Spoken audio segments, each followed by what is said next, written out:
So our first speaker is Mike Szczys, who is the managing editor of Hackaday, an incredibly talented and creative guy.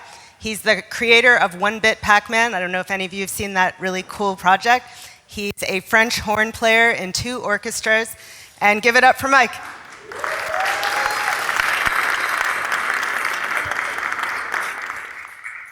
Thank you. Again, it's so great having everyone here today. One of the things that happened just before I was coming up here is someone said to me, "You've been thanking SupplyFrame, your parent company, for putting all this together and making it possible, and no one actually knows what SupplyFrame does." So, just really quick. So, SupplyFrame does a ton of things. There's a ton of talented and amazing people there. Perhaps for this group, the easiest way to explain it is that it's a group of really skilled computer scientists who know hardware, who are working to build great tools for the hardware ecosystem. And so you should definitely check them out. They have a table over there, and there's 3 people, Stanko, Dan, and Nusha are all over there, and they'd love to talk to you, and I'm pretty sure they're giving away free t-shirts and stuff, so yeah, check that out at some point. The other thing that is often a common question when we have parties like last night is where is Hackaday located? How big is Hackaday? What's the next thing that you're working on? And general questions that go into what do we do as our vision for Hackaday as a place that publishes amazing articles and amazing pieces of information. And it's not necessarily my favorite thing to speak about because it feels a little bit vain, but I find that people are always interested. So I decided to give a short talk on that today. This talk is not a hack, and if you read Hackaday a lot, you'll know that one of the most common comments to be left on something is that is not a hack. And so I actually went and looked it up for this, and October 9th, 2004 was the first time that I can find that someone published not a hack. And we started in October of 2004, so this has got to be like one of the first 100 comments ever left on the blog.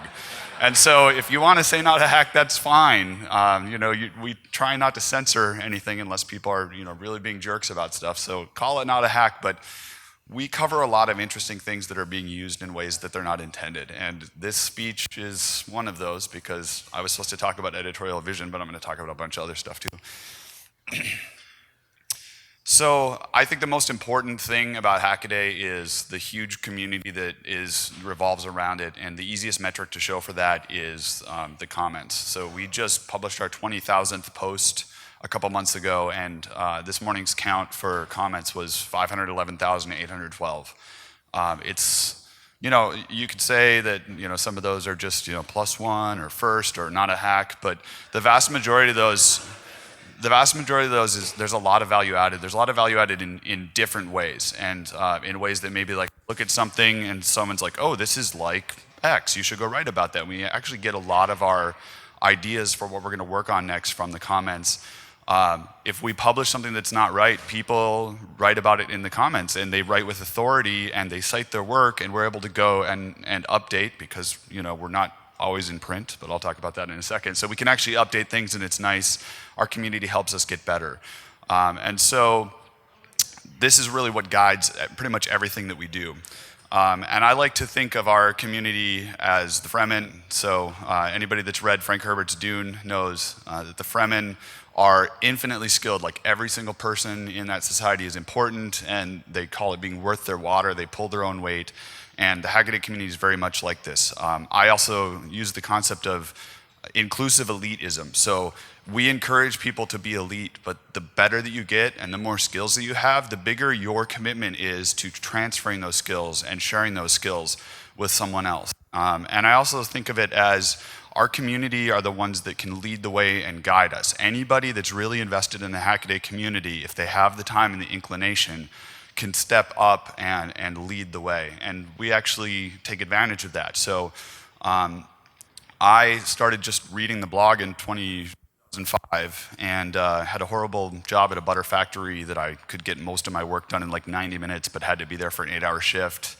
And I'd read every post, I'd click through the articles, read all the articles, and lurk in the comments, and do all kinds of stuff. And I saw an ad for writers on Hackaday, and I applied for it, and Elliott Phillips hired me, and here I am now. And the story is like that for each new person that we have come in. They're invested in the Hackaday community and they really understand us. And I think a much wider example of this is the Hackaday.io community. So we started this, some people posted some projects, and then some others got in there and like, hey, we can use this for a lot of other stuff. And we've seen this explosion of like micro communities of people that have very focused interests that are able to find each other, interact with each other, and it's just the same principle echoing on this new set of tools. It makes me really, really happy and excited about it. One of the best things that we do is after we've hired someone from the community, we trust them. So the thing that keeps Hackaday fresh is when we talk to writers, when the editors are talking to the writers, we say, look, if you spend more than a few minutes looking at something, you should probably write a post about it, even if it's not a hack. And the reason is you represent a demographic of the community that is interested in the same stuff. And that's generally, people are like, how do you decide what goes on the front page? And it's like, well, if it's awesome and there are enough details to talk about it, why shouldn't we talk about it? I think the free and open sharing of information and ideas is something that should be heralded in our society. The other thing, that gets us to constantly try new things. And so I don't feel like we're locked into one specific post type. Our legacy has always been covering projects that people have submitted, 150 words and a picture and maybe an embedded video, and you link back to some other stuff. And that's a formula that's really good, but I think that we can always be improving upon that. And so we're changing. And some people aren't happy about that. Very few, I think, but sometimes they're vocal.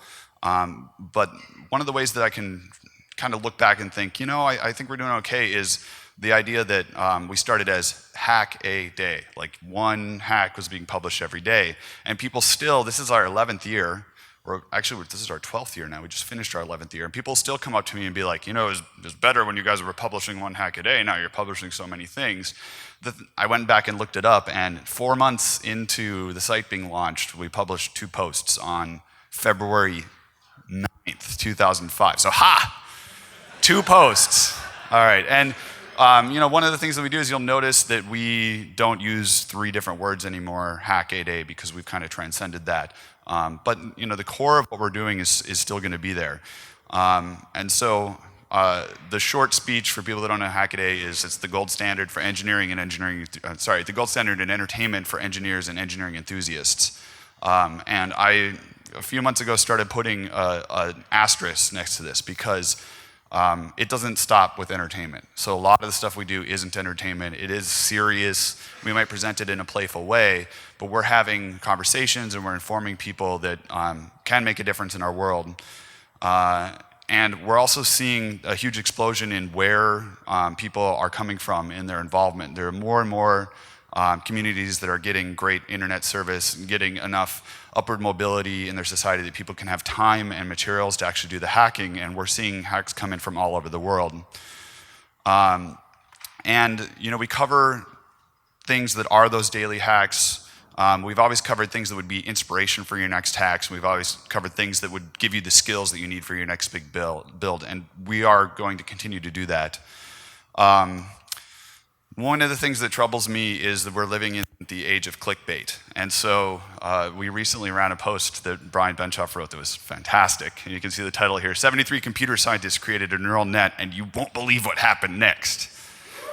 And the thing is, it was a story about a bot that was built to generate clickbait headlines, and it works. It works so well that, and I think for me the fun thing was people immediately jumped on this in the comments because they're like, oh my God, I was gonna come here and flame you, and then I realized that there was like a lot of content behind this headline.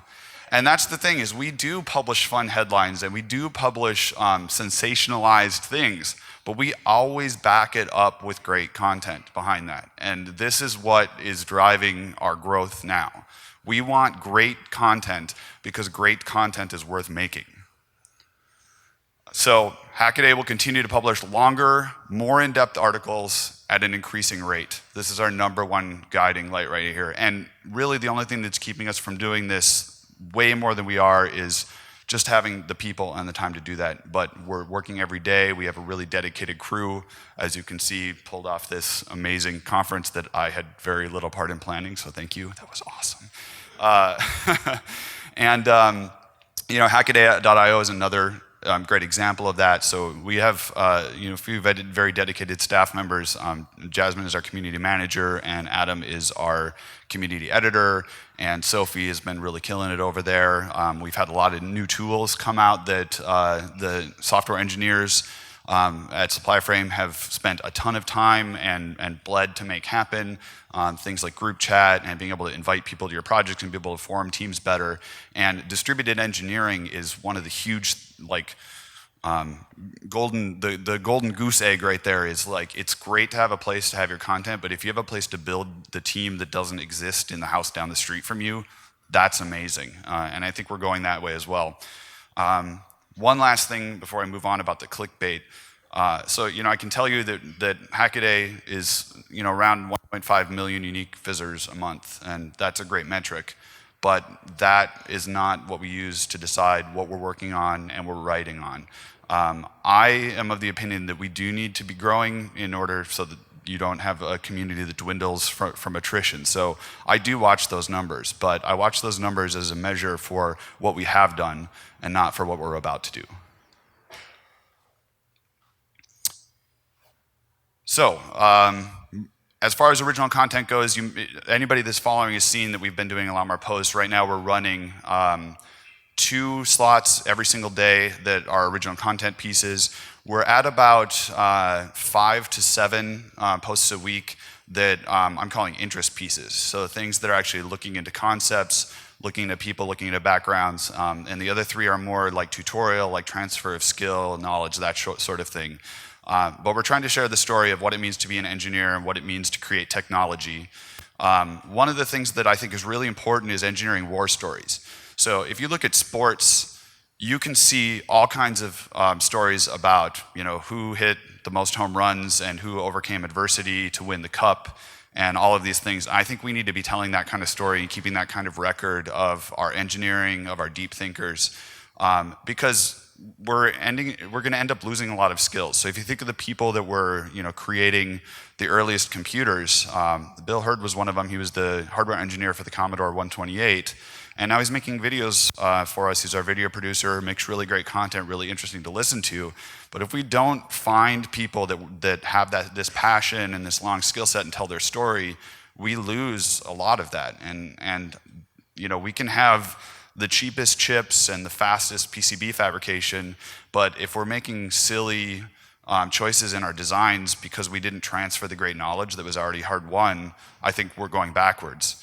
And so we learn from the past and that sort of thing, and you'll see a lot of the stories that we're telling are, we're running a post on Hedy Lamarr tomorrow, who is a famous citizen scientist, did a lot in spread spectrum, so go read that post in the morning.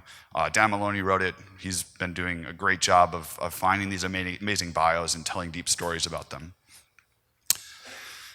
We also want to look at what current tech we can report on. So we know that you want to know what the newest tools are, but also what those newest tools mean. So this is I want to say this is the Snickerdoodle board. All right, whew. So I think this is a Kickstarter. Brian jumped on this right away. It's running the Zinc processor, which is an ARM and an FPGA in one chip. And if you're a person that does SDR here, I've probably already been pestering you to try and get you to tell me all the amazing doors this is going to unlock with software-defined radio. And no one has given me that answer yet, but someone's got it. We just need to find that person and get them to tell us what the implications of these new options and chipsets are going to be. The other one is policing the hype. So I really think that crowdfunding has a lot of great social implications. But like almost everything in life, it doesn't take very many bad actors to kind of break that sort of thing. And I'm really concerned that we will break the way we'll break the trust that some people have in crowdfunding, and we'll lose the opportunity for really valuable initiatives to get funded because people are being bad actors in the space. And so, kind of the scariest post for me to run is when we call bullshit on a Kickstarter, because the worst thing you can do is be wrong, right?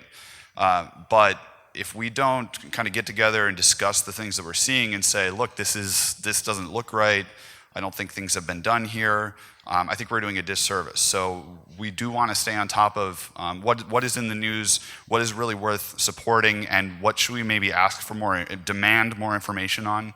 And I wrote a bunch of examples on this, and then I decided not to really talk about them today because I'd like to keep this positive. But and the other place that we can look at is issues that really matter to us. So I'm sure you all remember that the FCC had kind of a listening session on whether or not they should ban custom firmware in wireless routers, which seems like kind of a big step back if you're talking about open hardware and the open source community. And again, you'll notice almost every one of these things that we've been talking about is a Brian Benchoff post. And Brian's been doing a great job. Brian's in the back right here. So as far as keeping us on the cutting edge and looking at this new hardware and looking at what's going on right now in current events, Brian is driving that. He's doing a fantastic job. One more quick hand for Brian, please.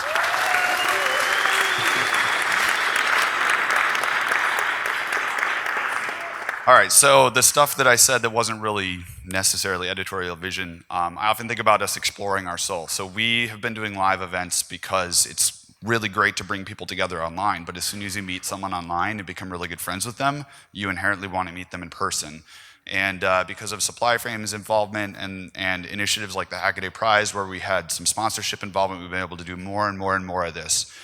Chris talked today about the Hardware Developers Didactic Galactic, which he and Matt Berggren, who is right here, host monthly at the Supplyframe office in Soma, south of Market. Sorry, I'm not from here. And they do that as like a passion project, but they do get support for things like food and beer from Supplyframe, which is a really awesome thing to do, plus the use of free space, and we know in San Francisco it's really expensive. Jasmine Brackett is right over here, and she is our community manager and has done an amazing job of growing a meetup community in the Pasadena and LA area that's really vibrant. So if you're from that area, if you're down there, check that out. We hosted a 10th anniversary in the building that's just about to be opened as the Supplyframe Design Lab, but it was an empty shell, so we got to do all kinds of good and crazy stuff there. It put on mini workshops and had speakers come. It's kind of like the precursor testing out if we wanted to do something amazing as the SuperCon, which I think is on this list as well. We were in Munich for the Hackaday prize party last year, and we did embedded hardware workshop there. Sprite TM gave an amazing talk that brought the house down, kind of like last night. Sophie came on board with Hackaday in December of last year and has been really cranking up the ability for us to go and do these live events. And one of the first things she opened up was our ability to interact with IEEE chapters, getting out and speaking, doing hackathons, this sort of thing, which I think is important to get people who are in engineering excited about what it's going to look like when they do get out in the world and start building hardware. We've had gatherings and lightning talks at all kinds of different events like Fair Bay Area. We've had the second year at O'Neill's Irish Pub, and I think we might have to try and rent out the place next year because it's just grown so large. We just kind of banded it the years before.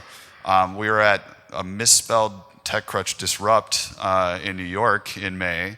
And we had the Maker Startup Bus, which was a bus with a bunch of hackers on it trying to build hardware and apps, going between towns, participate through the Hackaday.io platform.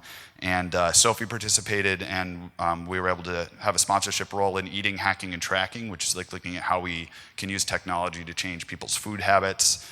Matt Berggren, who is a veteran of Altium and a great professional PCB designer and FPGA engineer, has been giving workshops on professional PCB design and just high value engineering.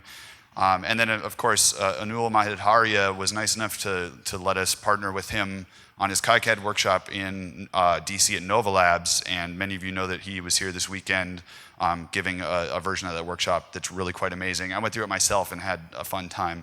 I think these are things that reach past just a blog post or reach past just writing something that's going to be on a website and move to a level of community that I'm really happy about. Going out there exploring our soul, we just awarded the Hackaday Prize for 2015 last night to iDrive-O-Matic, which has the ability for profound social effects. This SuperCon, pretty amazing thing to get people together for, and super successful. I can only think that we're going to definitely want to do it again. I don't know that I can say we will do it again because people are super burnt out, but the dirty little secret is I just wrote the posts about it. I didn't have to do any of the planning, but everything was lined up way ahead of time. We have great guests. Thank you so much for coming, and the planning that Sophie and Chris did was really miraculous. And of course, I talked about a little bit yesterday, the Hackaday Onibus. So we set lofty goals for ourselves. We spend way too much time for the I guess return on investment on of our own personal time and nights and weekends writing content and finding interesting stories, and that's because everyone really, really believes in it, believes that these are the things that matter. So putting our story from the last year and looking back and celebrating the things that were good by putting together a volume like a print magazine, it was never intended to make money. It was intended to make a difference in what we think is important. And so, we are Hackaday. All of this comes together to be something that's truly special, and I think we look at Hackaday as being all the parts that I talked about. It starts with the community. It goes through to our publication site, which is hackaday.com. It explodes with hackaday.io, which has hosted so many great initiatives, some that we organize like the Hackaday Prize, but many, many more that people have just put together because that is the place that they want to spend their time and energy, learning new skills, trading those skills with other people, and really doing things that matter. This kind of spirit of self-learning and of sharing and of celebrating each other's victories and helping out when people need help, that is what guides us, and that is what makes us Hackaday. And that's what we're going to continue to work on for the years to come. Thank you.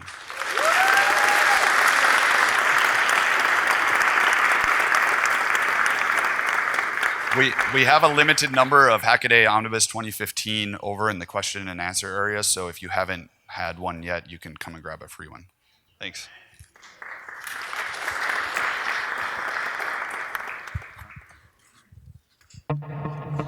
All right, thank you, Mike.